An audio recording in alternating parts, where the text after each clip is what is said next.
And we have got breaking news right before the Backyard Brawl kicks off today. Is Jimmori Robinson, the crowning jewel of the West Virginia offseason, is going to be suited up, man. It's going to be a wild ride.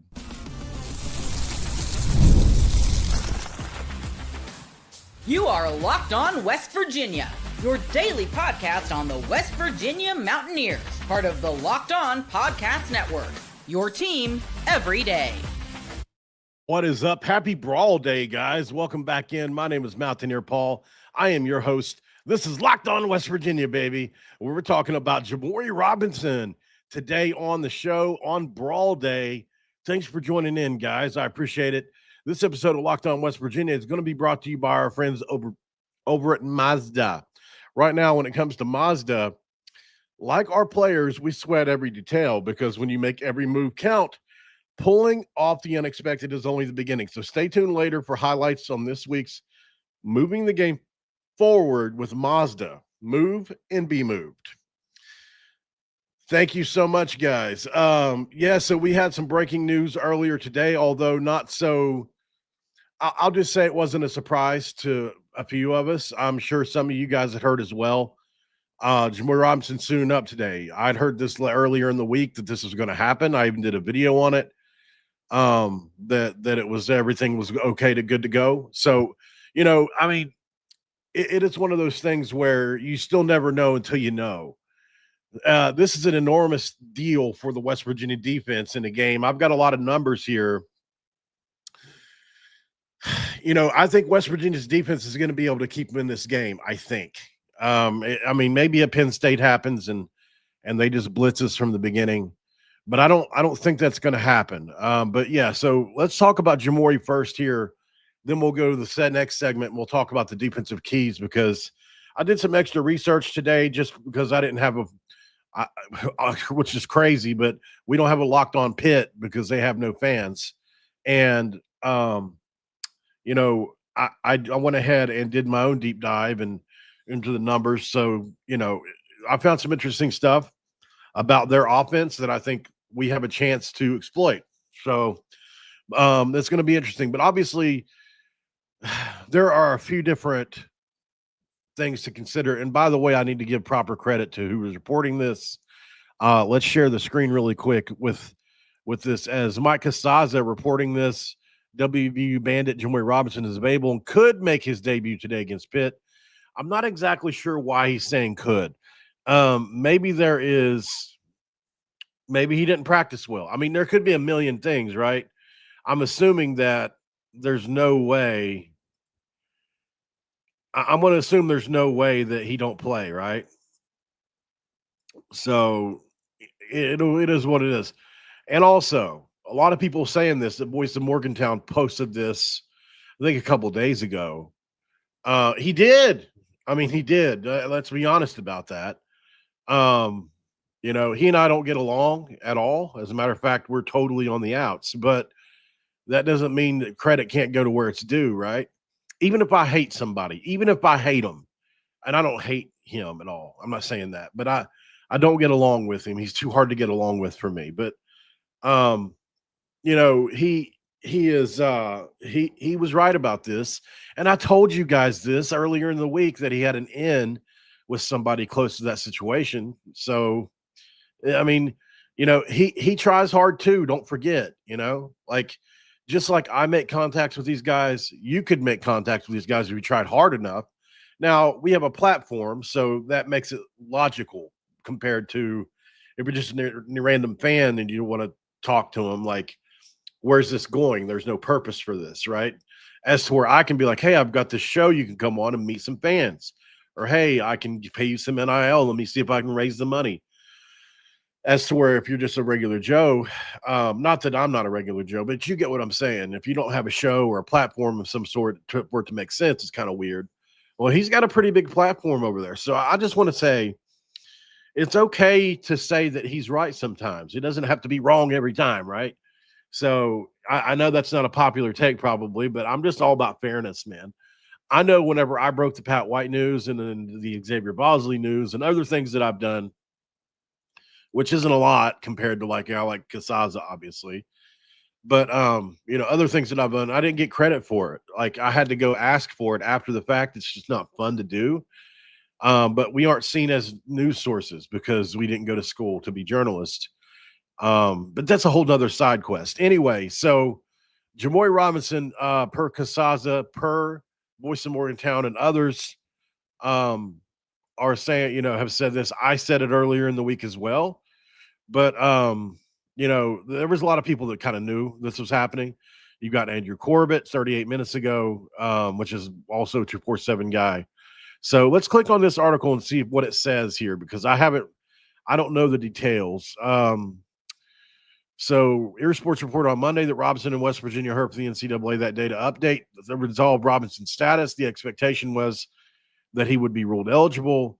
It was not clear if the timing would allow him to satisfy the NCAA's acclimatization rule and play against the Panthers. Rich Rod said he was unsure, but thought he'd be cleared for this weekend. But if there's still a question about it, I knew that was kind of like, come on. In addition to Robinson, oh, wow, Chase Wilson and Reed Carrico are both available as well. Well, that's breaking news. I didn't know that. I hadn't read this yet. That is huge, guys, for our defense. We have to admit that. Obviously, we know the numbers for Jimmori Robinson. 10.5 sacks, 17 tackles for loss, 2 forced fumbles, 90 quarterback pressures in his career, and an 83.2 pass rushing grade in Pro Football Focus, which is elite.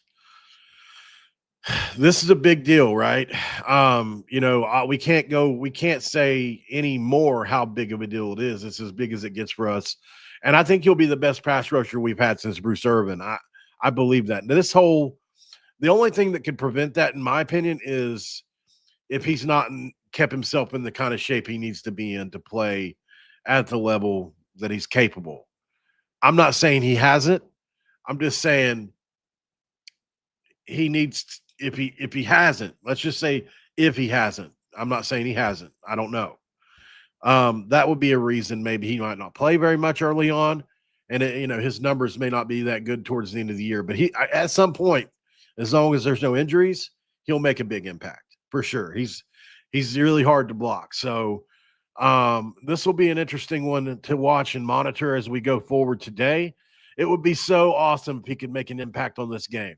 I would love to see that because he deserves it, man. He's waited all offseason for this. He's finally playing big boy football at the Power 4 level, and you get to do it against Pitt. I mean, can you imagine trying to block him on that first play? His first step is wild. If I was a Pitt coach, I would probably throw a screen on the first play of the game right up against where Jimmori Robinson is. That's what I would do. Or run the ball at him. There's no way I'm dropping back to pass on the first play of the game.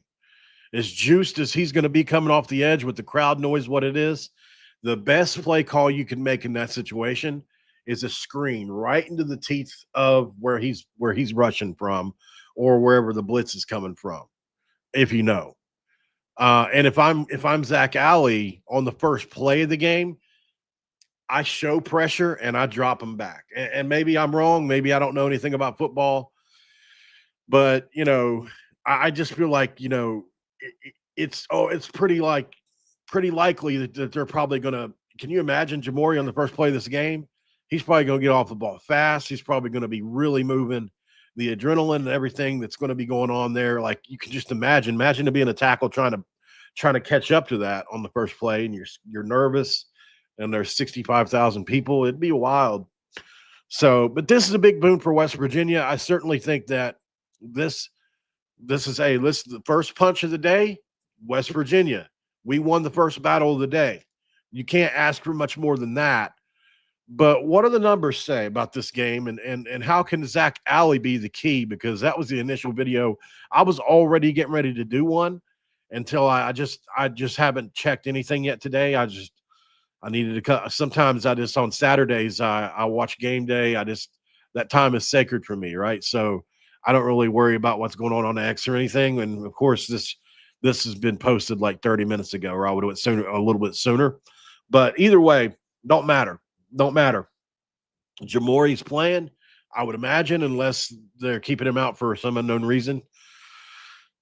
And he's going to make an impact. But what's that going to look like? I got a ton of numbers here that we're going to read because West Virginia's got a real chance to make this thing a game, guys. I don't think people realize it. We'll talk about why next. And this episode of Locked On West Virginia is going to be brought to our friends over at Mazda. When it comes to Mazda Custom, this episode is brought to you by them. And for those who believe it's not just about playing the game, it's about redefining it. There are moments that do more than put points on the board. They move crowds, they move culture, and they keep moving the game forward. That's right, guys. This week's moment that moved the game forward is Jimmori Robinson being cleared. There's no bigger moment so far, maybe in West Virginia's season, than this. This is that big of a deal. An elite pass rusher, it's the second most or third most. Some people even put second or third, depending on how much you like more. It's either quarterback, then left tackle, then pass rusher, or it's either quarterback, then pass rusher, then left tackle, in my opinion, followed by corner. Maybe corner and pass rusher are similar, but anyways, it's a very important position on the field. So that's my moment, because when you follow what moves you, the unexpected is only the beginning. And just like there's more to every highlight, there's more to a Mazda vehicle. Do that today with Mazda. Move and be moved. All right, guys, we are back here. It's segment 2, and of course, we are going to cracketh the doeth. And, we got to give one up for Jimmori Robinson. If he has a strip sack today, you might as well Baja Blast my ass up into the sun.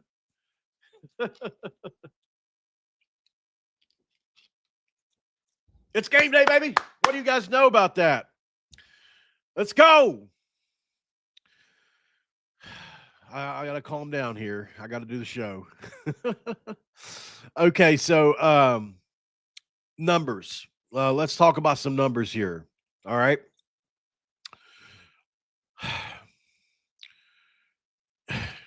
There's a lot going on in this game. From a standpoint of chess match, right? You've got Cade Bell, who is this Dana Holgorsen style offensive coordinator. He does things a little differently than Dana, but he's a lot of similarities to the kind of style that they have. It's not a pound you in the face type deal. It's not Rich Rod. It's not an SEC or a Big Ten type style.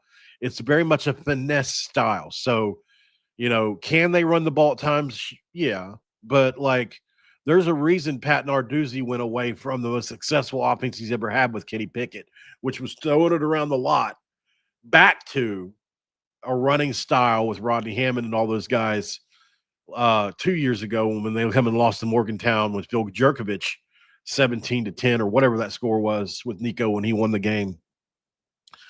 Back to the Cade Bell style, because it just works, right? It just works, and you can build a defense to complement it. So, the numbers, if you look at them on last year's Pitt team, in the 2024 lineup or matchup, Pitt's offensive line had a 49 pass protection grade and a 38 run blocking grade, which is absolutely putrid, guys. Absolutely putrid. And several of the defensive linemen that played in that game are back in this game. Hammond Russell, Eddie Vesterin, and although he was out, unfortunately, I forgot about that. Didn't consider that. But Reed Carrico is back, right? You've got Asani Redwood who is back. There are guys that dominated that Pitt O-line that last year that are back on this game playing significant minutes, significant snaps. So can they and will they? They know what the scheme is. They know what to expect. There is something to that. And I think there's a possibility that they could have some of the same type of impact. And obviously our offense has to do something or it doesn't matter. But for now, let's talk about defense. Now let's fast forward to 2025. Pitt's offensive line is still bad.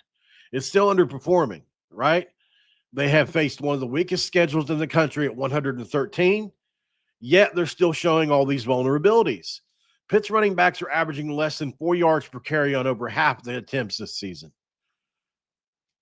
They're under 4 yards per carry on over half the attempts. That's really, really bad. And that's against Duquesne, and that's against Central Michigan. We better be better than that, or I'm going to wonder where $15 million went. Eli Holstein has logged 3 turnover-worthy plays this season already, and that's adding to the total of 23 for his career, which is the most in the country and the ACC. He also led the country in dropped interceptions last year. Similar to last week against Parker Navarro, going into that game, you knew there were going to be some opportunities to pick him off, and we did. It's a similar thing today. It is. So can the West Virginia Mountaineers defense apply pressure like they did last year to Eli Holstein and force him into mistakes that could pile up and potentially even lead to points for the West Virginia defense? Can we finally get a pick six in this rivalry like they did in the first game? I think so. I think it's possible. So, I would definitely, ask you to have some faith today. There's a definite chance West Virginia could be in and win this game, but we need the offense to perform, right? A lot of you guys are asking in the comments, by the way, why I'm not at the game. There's a few reasons for that. I don't want to jump too far down into my personal business, but I'm just having some health challenges. That's all. Nothing major that I can't fix or anything like that. But it's multifaceted. I mean, you guys know I'm honest with you about a lot of stuff. There are some things I don't tell you because it will be used against me publicly, health wise.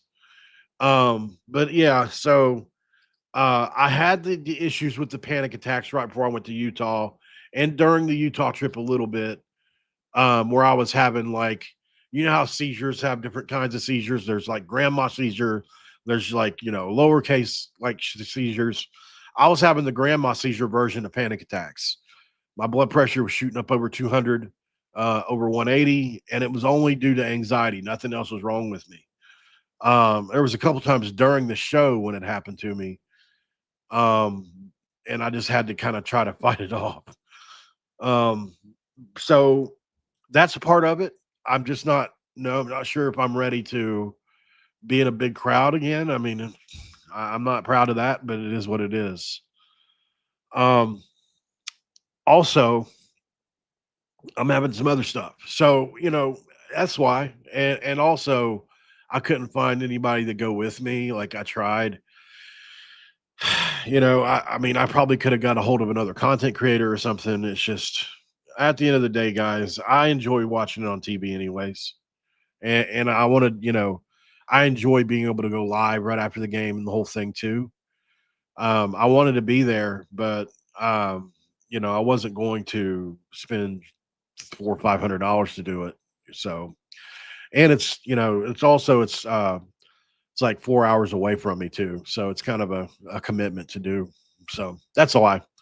Anyways, I will be at games this year. I just wanted to kind of recover from financially as well from the Utah trip. I spent like several $1,000s on that trip. I'm still recovering from it. All right. So let's go to break. We'll come back on and then we'll reset here and try to talk about the offense a little bit, and then we'll get out of here. We're not going to stay much longer because it's Brawl Day. We want to give ourselves time to marinate a little bit before this thing kicks off. We'll be right back. All right, guys, this episode of Locked On West Virginia is going to be brought to you by our friends over at, of course, Drip Drop. And we talk about Drip Drop quite a bit on this show now. We love having Drip Drop around, man. They do an awesome job. They really do. And when it comes to Drip Drop, if you're trying to stay on top of your routine, whether that's workouts, long delays on campus, long days on campus, or staying focused through back-to-back classes, hydration is where it all starts. It's where Drip Drop even comes in, So I notice everything works better when I'm on top of my hydration, energy, mood, focus, all that. Drip Drop is doctor-developed, scientifically proven for fast hydration. It uses the perfect balance of sodium electrolytes and glucose to help your body absorb fluids quickly. delivering 3 times the electrolytes and half the sugar of a leading sports drink. I always keep a few packets in my pocket or backpack, and it's saved me more than once for that midday crash. Definitely got to have that. And right now, Drip Drop is offering Locked On listeners 20% off your first order. So if you just want to head over to dripdrop.com and use the promo code Locked On College, you can get you some, baby. That's dripdrop.com with the promo code Locked On College for 20% off. And last but not least, we have to talk about our friends over at DoorDash. And with DoorDash right now, it's almost the weekend, and it actually is the weekend. So why don't we go ahead and just predict who our MVP today is going to be? Who's going to deliver, powered by DoorDash? Just like you can win every Sunday and Saturday. I mean, with DoorDash streaks, you can save every time you order, man. Every Saturday, these players, I think, are going to deliver when it matters the most. And let's break it down. For West Virginia, I'm going to go with, this is going to be hard, Cam Vaughn. I think Cam Vaughn's going to deliver in a big way today. I think he's going to make a play at some point in this game that's going to turn it on its head, whether that be a big bomb and end around, something. And I think he's going to have a breakout day, even though Pitt's looking for him. So when the pressure's on, I think Cam Vaughn will come through. No hesitation or delay. And if you've been watching week after week, this is not a fluke for him. I think Cam Vaughn is on a streak, baby. And just like Cam Vaughn delivered for West Virginia, DoorDash delivers on your services for Saturdays with DoorDash streaks. You save every Saturday you order, and then stack it up all season, and you could save up to $250, including 100 in DoorDash credits. Order this Saturday, keep the streak alive, and fuel your game day only with DoorDash, where the terms apply. Promo code is through 11/18. All right, guys, we are 30 minutes away from kick.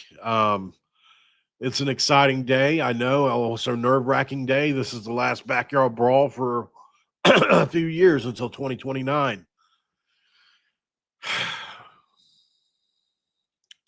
We got to get this one. We got to win this one.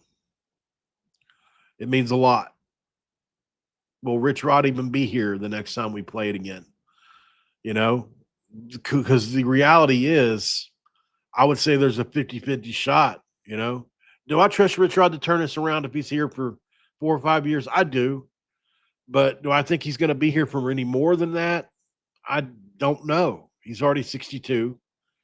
So one thing about this that bothers me is that, you know, if Rich Rod loses this game, that means not only the 13-9 happened, but he came back and could have lost the game and never got a chance to get that get back. There's just something about that bothers me, which is one of the reasons I think this is such a big game, really. So I'm all for Rich Rod getting his get backs today. I just think it's important. And you know, and also for this team, you know, to be 2-1 going into Kansas would be so much better than 1-2. And we would have hope for the season still, for a bowl game, for different things. I think we have an opportunity to still do that. I'm not going to give up just because of one game. I know a lot of people have. I'm not that guy yet. So I appreciate y'all for being here. I told you guys during the week they felt like they had some fixes on the offensive line. Watch for that today. See if the offensive line performs better even against a better team. Which sounds crazy, I know, but stranger things have happened. Let's see if they can manufacture some running plays today just to keep the defense off the field some, you know.